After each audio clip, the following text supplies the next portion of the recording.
Hello friends, welcome to Arun academy channel. நம்ம இன்னைக்கு இந்த வீடியோவில் என்ன பார்க்க போறோம் அப்படின்னா, எஸ்எஸ்சி ஜிடி கான்செப்டோட ப்ரீவியஸ் இயர் மேத்தமெட்டிக்ஸ் கொஸ்டின்ஸ் தான் நம்ம இந்த வீடியோவில் டிஸ்கஷன் பண்ண போறோம்.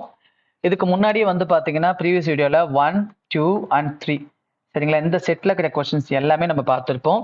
நீங்கள் இன்னும் அந்த வீடியோவில் இருக்கிற கொஸ்டின்ஸை நீங்கள் பார்க்கல அப்படின்னா அந்த வீடியோ பார்த்துட்டு அதுக்கப்புறம் அந்த வீடியோக்கு வந்தீங்க அப்படின்னா உங்களுக்கு இன்னுமே கிளியராக இருக்குங்க. நான் சொல்லியிருக்கிற கான்செப்ட்லாம் உங்களால் கிளியராக ஃபாலோ பண்ண முடியும். சரிங்களா, நீங்க அந்த வீடியோஸை பார்க்கணும் அப்படின்னா இந்த வீடியோட டிஸ்கிரிப்ஷன்லயும் சரி, கமெண்ட் செக்ஷன்லயும் சரி, அதுக்கான லிங்கை கொடுத்துருக்காங்க. நீங்க கிளிக் பண்ணி பார்த்துக்கலாங்க. சரிங்களா, சரி நம்ம இன்னைக்கான கொஸ்டின்ஸ் போகலாங்களா? அப்படியே பார்க்கலாம். கவனிங்க, என்ன சொல்றாங்க பாருங்க. ஒரு கடைக்காரர் சரியா என்ன பண்றாரு, அரிசியை 15% லாபத்தில் விற்கிறார் மற்றும் சந்தை எடையை விட 20% குறைவான எடைகளை பயன்படுத்துகிறார் எனில் சம்பாதித்த மொத்த லாபம் எதுல கேட்டிருக்காங்க அப்படின்னா எல்லாமே பர்சன்டேஜ்ல கேட்டிருக்காங்க. பாருங்க, ஆன்சர் ஆப்ஷன் எல்லாமே எதுல இருக்கு, பர்சன்டேஜ்ல இருக்கு. சரியா, நம்ம என்ன கண்டுபிடிக்கணும், பர்சன்டேஜ்ல கண்டுபிடிக்கணும். சரிங்களா, என்னன்னா ஒரு ஷாப்கீப்பர் என்ன பண்றாரு பாருங்க, ப்ராஃபிட் வந்து 15% சம்பாதிச்சிட்டாரு. எப்படி மார்க்கெட்ல என்ன எடை யூஸ் பண்றாங்களோ அதை விட 20% குறைவான எடையை யூஸ் பண்ணி 15% லாபம் சம்பாதிக்கிறாரு அப்படின்னா அவரோட மொத்த லாப சதவீதம் என்ன? சரியா, லாபம் எவ்வளவு சம்பாதிச்சாருன்னா சதவீதத்துல கேட்கிறாங்க. அப்ப பாருங்க, அவரு 100% பொருள் எடையுள்ள ஒரு பொருளை வச்சிருக்காரு. சரியா, பர்சன்டேஜ் அப்படிங்கும்போது ஒரிஜினல் எடையை நம்ம 100% வச்சுக்கணும். எத்தனை பர்சன்டா வச்சுக்கணும்? 100% வச்சுக்கணும். அதுல எத்தனை 20% குறைச்சி, அப்ப 20% குறைச்சிட்டாங்கன்னு வச்சுக்கோங்க. 100ல 20% போச்சுன்னா எவ்வளவுதான் வித்திருப்பாரு? 80% தான் வித்திருப்பாரு. அதுல அவருக்கு கிடைச்ச லாபம் எவ்வளவு தெரியுங்களா? 15%. அப்ப 80% வித்ததுனால அவருக்கு அசல் எவ்வளவு கிடைச்சிருக்கும்? அசல்னா 100க்கு மேல போனாதான் அசல். சரியா, 100க்கு மேல போனுச்சு அப்படின்னா தான் நம்ம அதை லாபம்னு சொல்லுவோம். 100ங்கிறது அசல். சரிங்களா, 100க்கு மேல போறத நம்ம லாபம்னு சொல்லுவோம். அப்ப 80க்கு 115% கிடைச்சிருக்கு அசலுக்கு மேல அப்படின்னா, அது அசலுக்கு மேல 15 லாபம் அப்படின்னா கையில 20% எடைய வச்சிருப்பாரா? அதையும் வித்தாருனா லாபம் தான். பாருங்க, 100க்கு மேல அவருக்கு இந்த இடத்துல கிடைச்சிருச்சு. 100க்கு மேல எது போனாலும் அது லாபம் தான் சொல்லுவோம். ஆல்ரெடி அவர் 100% முதலீடு போட்டவரு 115 எடுத்துட்டார். மேற்கொண்டு 20 பதுக்கி வச்சிருக்காரு. சரியா, ஏமாத்தி எடைய குறைவா போட்டு 20% எடைய பதுக்கி வச்சிருக்காரு. அதை விற்கும் போது இன்னும் மேலும் லாபம் கிடைக்கும்ல. ஆல்ரெடி 15 கிடைச்சது இல்லாம அப்ப எவ்வளவு கிடைக்கும்? எப்ப நான் இப்படி போட்டாலும் கொஸ்டின் மார்க் டயகனல்ல கீழே போட்டு மீதி ரெண்டையும் மேல இன்ட்டு பண்ணிக்கோங்க. அப்ப 20 பெருக்கல் 115 வகுத்தல் 80. இதை அப்படியே கேன்சல் பண்ணுங்க, 4 முறை வரும். 80 20ஆல கேன்சல் பண்ண 4 முறை. இந்த 115 4ஆல கேன்சல் பண்ணுங்க, 11ல 4 2 முறை இருக்கும். மீதி என்ன இருக்கும்? 3 இருக்குமா? 35ல 4 எத்தனை முறை இருக்கும்? 8 முறை இருக்கும். சரியா, மீதி என்ன இருக்கும்? 3/4 அப்படின்னா 0.75 அர்த்தம். முக்கால் அப்படின்னா 0.75 அர்த்தம். சரியா, இது இப்ப வந்த லாபம் அந்த 20% எடையினால ஏற்பட்ட லாபம். ஆல்ரெடி வந்து பாத்தீங்கன்னா 5% லாபம் சம்பாதிச்சிருக்காரு. சரிங்களா, அந்த 5 இதோட கூட்டிக்கணும். அப்ப என்ன வரும் பாருங்க, 0.75. சரி, அதை கூட்டிக்கணும். 0.75 இங்க 8 5 13 3 மீதி 1 4. அப்ப 43.75% வந்துட்டு அவருக்கு மொத்தமா கிடைச்ச லாபம் 43.75. நான் சொல்றது புரியுதுங்களா? 100% எடைய வச்சிருக்காரு. சரியா, இதுதான் அவரோட அசல். 100% தான் அசல். அதுல 80% இடையிலேயே 5% லாபம் சம்பாதிச்சாரு. அசலுக்கு மேல 5 லாபம். சரியா, 5 வந்தா அது அசலுக்கு மேல வந்துச்சு அப்படின்னு தான் சொல்லுவோம் லாபங்கும் போது. சரியா, மீதி 20 இருக்கு. 20 என்னன்னு கண்டுபிடிச்சீங்கன்னா நமக்கு இங்க என்ன வந்துச்சு? 20 என்னன்னு கண்டுபிடிச்சோன்னா என்ன வந்துச்சு? 20 என்னன்னு கண்டுபிடிச்ச உடனே 28.75. சரியா, முன்னாடியே 5% லாபம்னு சொல்லி கணக்குலயே சொல்லியிருக்காங்க பாருங்க, 5ன்னு. சரியா, அந்த 5ஓட நம்ம கண்டுபிடிச்ச 28.75 கூட்டினீங்கன்னா 43.75 வரும். அப்ப அந்த கேள்விக்கான ஆன்சர் என்ன? 43.75. சரிங்களா, நம்ம அடுத்த கேள்வி பார்க்கலாங்களா? அடுத்த கேள்வி பாருங்க. What will be the volume of the largest sphere which can be curved out of a cube of side 6 cm? சரியா, என்ன பண்ணிருக்காங்க பாருங்க, ஒரு 6 சென்டிமீட்டர் பக்கம் அளவு கொண்ட கனசதுரத்தை வந்துட்டு செதுக்கி என்னவா மாத்துறாங்க அப்படின்னா ஒரு கோலமா மாத்துறாங்க அப்படின்னா, சரியா, ஒரு ஸ்பியரா மாத்துறாங்க அப்படின்னா அதனுடைய வால்யூம் என்னன்னு கேட்டிருக்காங்க. சரியா, அப்ப பக்கத்தோட டயாமீட்டர் இருக்கு இல்லைங்களா? சரியா, பக்கத்தோட அளவு இருக்கு இல்லைங்க, இந்த பக்கம், இதை தான் நம்ம என்னன்னு சொல்லுவோம் அப்படின்னு பாத்தீங்கன்னா, சரியா, இந்த சைடு இருக்குல்ல, சைடு தான் என்ன சொல்லுவோம்னா ஸ்பியரோட டயாமீட்டர், விட்டம் அப்படின்னு சொல்லுவோம். சரியா, எது இந்த சைடு இருக்கு இல்லைங்களா, சைடோட மெஷர்மெண்ட் தான் வந்துட்டு என்ன சொல்லுவோம்? ஸ்பியரோட டயாமீட்டர் அப்படின்னு சொல்லுவோம், விட்டம்னு சொல்லுவோம். சரியா? அப்ப நமக்கு ரேடியஸ் தெரியும். ரேடியஸ்னா என்னன்னா இந்த விட்டத்துல பாதி, டயாமீட்டர்ல பாதி தான் ரேடியஸ். அப்ப ரேடியஸ் இந்த இடத்துல என்ன கிடைக்கும் நமக்கு? சைடு என்ன அப்படின்னு பாத்தீங்கன்னா சம்ல 6ன்னு சொல்லியிருக்காங்க. அதுல பாதி அப்படிங்கும்போது ரேடியஸ் வந்து 3 கிடைக்கும். சரியா? நமக்கு எப்பயுமே என்ன ஃபர்ஸ்ட் தேவை? இதுக்கு ரேடியஸ் தேவை. சரிங்களா? இப்ப நமக்கு இதுக்கான ஃபார்முலா தெரிஞ்சாகணும். சரியா? எதுக்கான ஃபார்முலா அப்படின்னா ஸ்பியர் கோலம் இருக்கு இல்லைங்களா, அதுக்கான கன அளவு கண்டுபிடிக்கிறதுக்கான ஃபார்முலா, வால்யூம் கண்டுபிடிக்கிறதுக்கான ஃபார்முலா. அப்ப ஸ்பியருக்கான வால்யூம் கண்டுபிடிக்கணும் அப்படின்னா அதுக்கு என்ன formula? 4/3 pi r cube, pi r cube. சரியா? 4/3 பை ஆர் கியூப். 4/3 அப்படியே போட்டுக்கோங்க. பைக்கான வேல்யூ என்ன வரும்? 22/7 வரும். ஆர் கியூப் தான் நம்ம தான் ஆர் கண்டுபிடிச்சு வச்சிருக்கணும்ல, அதை 3 தாட்டி பெருக்கிக்கங்க. அப்படி ஆர் கியூப்னா அதை 3 தாட்டி போட்டுக்கோங்க. அப்ப இந்த 3க்கு இந்த ஒரு 3 கேன்சல் பண்ணிடுங்க. இப்ப 4 × 22னா 88 பெருக்கல் 3 9. சரியா? அப்ப 88 பெருக்கல் 9 வகுத்தல் 7. அப்ப 88 9ஆல பெருக்கணும் என்ன வரும்? 8 9 72, 720 நான் இங்க போடுறேன். சரியா? 720. சரிங்களா? அடுத்தது 8 9 72. சரியா? அப்ப கூட்டினா 2 9 7 792 வந்துச்சா? சரிங்க. இப்ப நீங்க என்ன பண்ணணும்? இந்த இடத்துக்கு வாங்க. 792 7ஆல வகுத்துருங்க. சரியா? அப்ப என்ன வரும்? 7ல 7 ஒரு முறை, 9ல 7 ஒரு முறை, மீதி 2, 22ல 7 3 21, மீதி என்ன இருக்கும்? 1 இருக்குமா? மீதி 1 இருக்குமா? 10, இங்க ஒரு புள்ளி வச்சுக்கோங்க. 10ல 7 ஒரு முறை. சரியா? மீதி என்ன இருக்கும்? 3 இருக்குமா? 3னா 4. சரியா? அப்ப இது என்னது? என்ன யூனிட்? பிசிக்கல் யூனிட் என்னது? சென்டிமீட்டரா? அப்ப வால்யூம் அப்படிங்கும்போது நீங்க என்ன பண்ணணும்? சென்டிமீட்டர் கியூப்னு போடணும். வால்யூம் என்ன பண்ணணும்? என்ன பிசிக்கல் யூனிட்ல மென்ஷன் பண்ணணும்? கியூபிக் யூனிட்ல மென்ஷன் பண்ணணும். அப்ப 113.14 சென்டிமீட்டர் கியூப். 113.14 centimetre cube. இதுதான் ஆன்சர். பி ஆப்ஷன், ரெண்டாவது ஆப்ஷன் தான் இந்த கொஸ்டினுக்கான ஆன்சர். சரிங்களா? இது புரிஞ்சுக்கணும், தெரியும் உங்களுக்கு புரிஞ்சிருக்கும்னு நினைக்கிறேன். நீங்க வந்துட்டு ஃபார்முலா தெரியல அப்படின்னா கொஞ்சம் கஷ்டமா இருக்கும் அது. சரிங்களா? ஃபார்முலா தெரிஞ்சா மட்டும்தான் இந்த மாதிரி கொஸ்டினுக்கு உங்களால ஆன்சர் பண்ண முடியும். சரிங்களா? நம்ம அடுத்த கொஸ்டின் பார்க்கலாங்களா? அடுத்த கொஸ்டின் பாருங்க. The present population of a village is 50,000. சரியா? தற்போது வந்துட்டு பாப்புலேஷன் எவ்வளவு இருக்கு அப்படின்னா 50,000 இருக்கு. Due to migration. சரியா? ஒரு இடத்துல விட்டு ஒரு இடத்துல இருந்து இன்னொரு இடத்துக்கு போறதுனால அதுதான் நம்ம என்ன சொல்லுவோம்னா மைக்ரேஷன் சொல்லுவோம். சரியா? ஒரு இடத்த விட்டுட்டு இன்னொரு இடத்துக்கு போறதுதான் மைக்ரேஷன் சொல்லுவோம். 2 cities, the population decrease at the rate of 5% every year. அதனால என்னாச்சு அப்படின்னு பாத்தீங்கன்னா ஒவ்வொரு வருஷமும் 5% குறையுது அப்படிங்கிறாங்க. Find the population of the village after 2 years. 2 வருஷத்துக்கு பின்னாடி என்னவா இருக்கும்னு சொல்லி கேட்கிறாங்க. சரியா? அப்ப நீங்க என்ன பண்ணலாம் அப்படின்னா ரொம்ப சிம்பிளா பாருங்க. 50,000 இருக்கா? இதுல 5% கண்டுபிடிங்க. சரியா? நமக்கு 10% தெரியும். ஒரு புள்ளி தெளிவீங்கன்னா 10%. அப்ப 10% என்ன வரும் அப்படின்னு பார்த்தோம்னா 10% இங்க ஒர்க் அவுட் பண்ற பாருங்க. 10% என்ன வரும் அப்படின்னு பாத்தீங்கன்னா 5,000 வரும். சரியா? அப்ப 5% என்ன வரும் அப்படின்னு பாத்தீங்கன்னா 5,000த்துல பாதிங்க 2,500 வருங்க. அப்ப நம்ம என்ன பண்ணணும்? 2,500. ஏன்னா எல்லாம் வெளியில போயிடுறாங்க இல்லையா? அதனால என்ன பண்ணணும்? இந்த 2,500 கூட்டணும். சரியா? அந்த 2,500 ஆட் பண்ண வெளியே போறாங்க மைனஸ் பண்ணும். சாரிங்க, மைனஸ் பண்ணும். அப்ப என்ன வரும்னா 47,500 வரும்.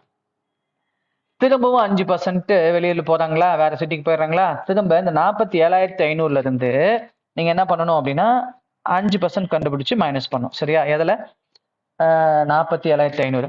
அப்ப 10% என்ன வரும் அப்படின்னா 4,750 வருமா? அப்ப 5% என்ன வருதுன்னா அதுல அப்படியே பாதி. சரியா?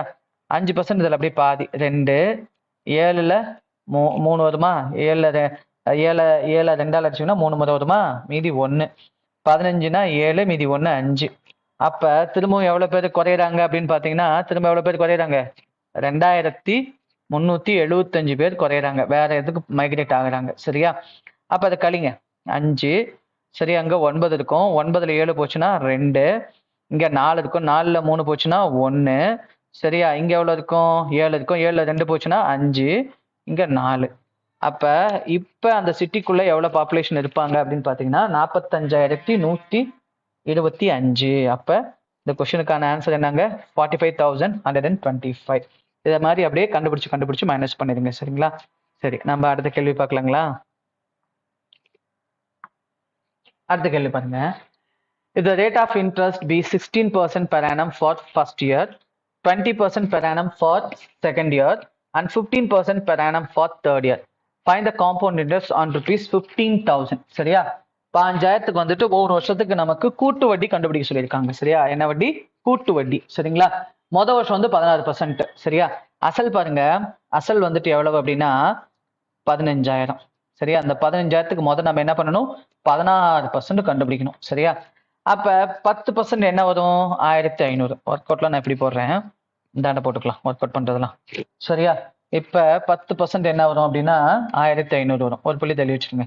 5% இதுல அப்படியே பாதி 750 வரும். சரியா? 1% என்ன வரும்னா 150 வரும். சரிங்களா? அப்ப 0 0 1 இதெல்லாம் ஆட் பண்ணோம்னா என்ன வரும்? 6 13 14 4 ரிமைண்டர் 1. சரிங்களா? 2,400 வருங்க. சரியா? என்ன வரும்? 2,400. அது அப்படியே இங்க எடுத்து எழுதுங்க, 2,400. சரியா? இதுதான் வந்து செகண்ட் இயர் எண்ட்ல நமக்கு கிடைக்கக்கூடிய மொத்த தொகை, டோட்டல் அமௌண்ட். சரியா? அமௌண்ட்னா பிரின்சிபல் பிளஸ் இன்ட்ரெஸ்ட் ரெண்டும் சேர்ந்தது தான் நம்ம என்னன்னு சொல்லுவோம்? அமௌண்ட் அப்படின்னு சொல்லுவோம். 17,400. இப்ப இதுக்கு என்ன வருது அப்படின்னா 20% வருதுங்க. சரியா? இதுக்கு பாருங்க 20% இன்ட்ரெஸ்ட். சரியா? அப்ப நீங்க வந்து என்ன பண்ணணும்? 17,400க்கு 20%, 10% 1,740, 20%னா அதை அப்படியே ஆட் பண்ணிக்கோங்க. சரியா? அப்ப என்ன வரும்? 0 8 14க்கு 4 மீதி 1 3, 3,480. சரியா? இது கூட என்ன பண்ணணும் நீங்க? 3,480 ஆட் பண்ணிக்கோங்க. அப்ப 0 8 8 10க்கு 0 மீதி 1 2. சரியா? இப்ப என்ன வந்திருக்கு அப்படின்னு பாத்தீங்கன்னா 20,880 வந்திருக்கா? சரியா? இதுக்கு கடைசியா எத்தனை பர்சன்ட் கண்டுபிடிக்கணும்? 15% கண்டுபிடிக்கணும். சரியா? மொதல் 16, அப்புறம் 20, கடைசியா 15%. இப்ப இதுக்கு 15% கண்டுபிடிங்க. இதுக்கு என்ன பண்றீங்க? 5%. சரியா? இருங்க, இதை அழிச்சிட்டு போட்டு காமிக்கிறேன். இதுக்கு 5%. அப்ப 10% என்ன அப்படின்னு பாத்தீங்கன்னா 2,088. 5% என்ன? 1,044. இதை அப்படியே ஆட் பண்ணுங்க. 12க்கு 2 மீதி 1, 13க்கு 3, இங்க அப்படியே 1 வந்துடும், இங்க 3. அப்ப இங்க எவ்வளவு வரும் அப்படின்னு பாத்தீங்கன்னா 3,132 வரும். அப்ப இதெல்லாம் அப்படியே கூட்டுங்க. 2 11க்கு 1 மீதி 1. சரியா? இங்கேயும் இங்க என்னது 10, 10க்கு 0 மீதி 1. இங்க எவ்வளவு வரும்? 4 2, 24,012 ரூபாய் வந்துட்டு என்னது? அமௌண்ட். அமௌண்ட்னா என்னது? Principal plus interest. சரியா? அசலும் வட்டியும் சேர்ந்து 24,012 வந்திருக்கு அப்படின்னா நமக்கு அசல் தெரியும், பிரின்சிபல் 5,000. அதை கழிச்சிடுங்க. சரியா? 15,000 கழிச்சிடுங்க. அப்ப நமக்கு என்ன வந்துடும்? 9,012 ரூபாய் வட்டி வந்திருக்கும். என்ன வந்திருக்கும்? வட்டி வந்துட்டு 9,012 rupees வந்திருக்கும். சரியா? அப்ப இந்த கொஸ்டினுக்கான சரியான ஆன்சர் என்ன அப்படின்னு பாத்தீங்கன்னா 9,012. இதுதான் இன்ட்ரெஸ்ட். சரியா? அவரு 3 years எண்ட்ல அவருக்கு கிடைச்ச இன்ட்ரெஸ்ட். சரிங்களா? சரி, நம்ம அடுத்த கொஸ்டின் பார்க்கலாங்களா? இது புரிஞ்சிருக்கும்னு நினைக்கிறேன். அடுத்த கொஸ்டின் பாருங்க. The market price of your mobile phone is rupees 16,500. A festival discount of 8% is allowed on it. Further, for cash payment, a second discount of 5% is given. The cash payment in rupees that is to be made for buying the mobile phone is. சமயன்னு புரியுதுங்களா? ஒரு mobile phone வந்துட்டு ஒரு திருவிழா அப்ப எவ்வளவு percent தள்ளுபடி கொடுக்குறாங்கன்னா 8%. மேலும் ரொக்கமா நம்ம செலுத்தணும்னு வச்சுக்கோங்களேன், இன்னொரு 5% தள்ளுபடி கொடுப்பாங்களாம். சரியா? எது கடன் சொல்லாம நம்ம காசை கொடுத்து வாங்குறோம் அப்படின்னா, சரிங்களா, 5% மேலும் தள்ளுபடி கொடுக்குறாங்க அப்படின்னா, ஒருத்தர் அந்த மொபைல் போனை காசு கொடுத்து வாங்குறாரு, ரொக்கத்துக்கு வாங்குறாரு அப்படின்னா அவருக்கு மொத்தமா எவ்வளவு தள்ளுபடி கிடைக்கும் அப்படிங்கிறத கணக்கு. சரிங்களா? இப்ப நம்ம அதை கண்டுபிடிக்கணும். இப்ப என்ன பண்ணணும் அப்படின்னு பாத்தீங்கன்னா, எவ்வளவு தள்ளுபடிக்கு அந்த மொபைல் போக கிடைக்கும் அப்படிங்கிறத கண்டுபிடிக்கணும் அப்படின்னா, நீங்க இந்த 16,500 இருக்கு இல்லைங்களா, இதுக்கு 8% கண்டுபிடிக்கணும். சரியா? ஒர்க் அவுட்லாம் நான் தனியா போடுறேன். நமக்கு 10% தெரியும். என்னது? 1,650. இதான் 10%ங்க. இதுல 2% மைனஸ் பண்ணணும். 1% என்னன்னா 165. சரியா? அப்ப 2% என்ன அப்படின்னா 165. 165னா 330ங்க. சரியா, அதை மைனஸ் பண்ணுங்க. இப்போ 0 2 6ல் 3 போச்சுன்னா 3, இங்கே என்ன வரும் 1. சரியா, நீங்கள் இப்போ என்ன பண்ணணும், இந்த 1320 இது கூட இதுலேருந்து கழிக்கணும். சாரி, கூட்டக்கூடாது, கழிக்கணும். ஏன்னா டிஸ்கவுண்ட்டுங்கும் போது மைனஸ் பண்ணணும். சரியா, 0 8 4ல் 3 போச்சுன்னா 1, இங்கே 6ல் 1 போச்சுன்னா 5 1. சரியா, இப்போ இந்த ரேட்டுக்கு தான் வந்து கொடுப்பாரு. சரியா, ஃபெஸ்டிவலில் ஒருத்தர் கடனுக்கு வாங்குறாரு அப்படின்னாலும் சரி, எதுக்கு வாங்கினாலும் சரி, இந்த தலைப்பில் கொடுப்பாரு. அதுவே கடன் சொல்லாம காசு கொடுத்து வாங்குறாருன்னு வச்சுக்கோங்களேன், இன்னும் இதுல இருந்து ஒரு 5% தள்ளுபடி கொடுப்பாங்களாம். சரியா, சரிங்களா, அதை அப்படி நான் இங்க ஒர்க் அவுட் பண்றேன், கவனிங்க. இப்போ இதுக்கு 5% கண்டுபிடிக்கணும். 10% என்னன்னா 1518. 5% இதுல அப்படியே பாதி. எவ்வளவு? இதுல அப்படியே பாதினா 2ஆல் டிவைட் பண்ணுங்க. இது 10%ங்க. 10ல் பாதி தானே நம்ம 5ன்னு சொல்லுவோம். அதை தான் நான் இப்போ கண்டுபிடிக்கிறேன். சரியா, அப்ப 5ல்னா 7, மீதி 1 5, மீதி 1 9, 759 ரூபாய். சரியா, இந்த 759 ரூபாய் இங்க கழிங்க. கழிச்சிங்கன்னு வச்சுக்கோங்களேன், உங்களுக்கு மைனஸ் பண்ணும்போது ஆன்சர் வந்துடும். டிஸ்கவுண்ட் அப்படிங்கிறதுனால மைனஸ் பண்ணுங்க. அப்போ இங்கே 1 வரும். இங்கே என்ன இருக்கும்? 7 இருக்குமா? 7ல் 5 போச்சுன்னா 2 வரும். இங்கே 11ல் 7 போச்சுன்னா 4 வரும். சரியா, இங்கே என்ன இருக்கும்? 5 இருக்குமா? 5 அப்படியே போட்டுக்கோங்க, இங்கே 1 போட்டுக்கோங்க. சரியா, அப்போ எவ்வளோ வரும் அப்படின்னு பார்த்தீங்கன்னா 750ங்கும் போது 14,000 தான் வரும். இங்கே 1 தான் இருக்கும். சாரிங்க, இங்கே என்ன இருக்கும்? அங்கே ஒன்று கடன் கொடுத்துட்டோம் இல்லைங்களா? அப்போ என்ன வரும்? 30 கூட்டிடுறேன், 30 ஆட் பண்ணி போட்டுறேன் கரெக்டாக. சின்ன இது அந்த கடன் கொடுத்தது 4ன்னு போடுறது பதில் அந்த இடத்துல 5ன்னு போட்டோம். ஒரு நிமிஷம். என்ன வரும்? இங்கே 0, இங்கே 8, 4ல் 3 போச்சுன்னா 1, இங்கே 6ல் 1 போச்சுன்னா 5 1, மேற்கொண்டு 759 மைனஸ் பண்ணணும். சரியா, அப்போ இங்கே 1 வரும். இங்கே 7ல் 5 போச்சுன்னா 2 வரும். இங்கே 11ல் 7 போச்சுன்னா 4 வரும்.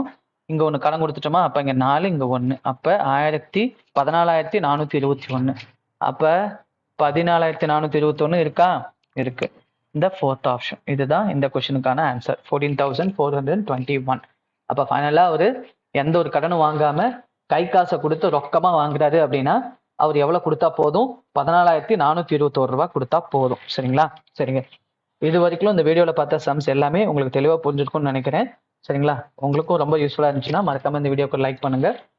இதே போல நான் அப்லோட் பண்ற ஒவ்வொரு வீடியோவும் உங்களுக்கு நோட்டிபிகேஷனா வரணும் அப்படின்னா மறக்காம நம்மளோட அருண் அகாடமி சேனலுக்கு சப்ஸ்கிரைப் பண்ணுங்க. கூடவே பெல் சிம்லையும் ப்ரெஸ் பண்ணி வச்சுக்கோங்க. அப்பதான் நான் இது போல அப்லோட் பண்ற ஒவ்வொரு வீடியோவும் உங்களுக்கு நோட்டிபிகேஷனா வரும், நீங்களும் தவறாம பார்க்க முடியும். சரிங்களா, தேங்க்யூ ஃபார் வாட்சிங் அருண் அகாடமி சேனல்.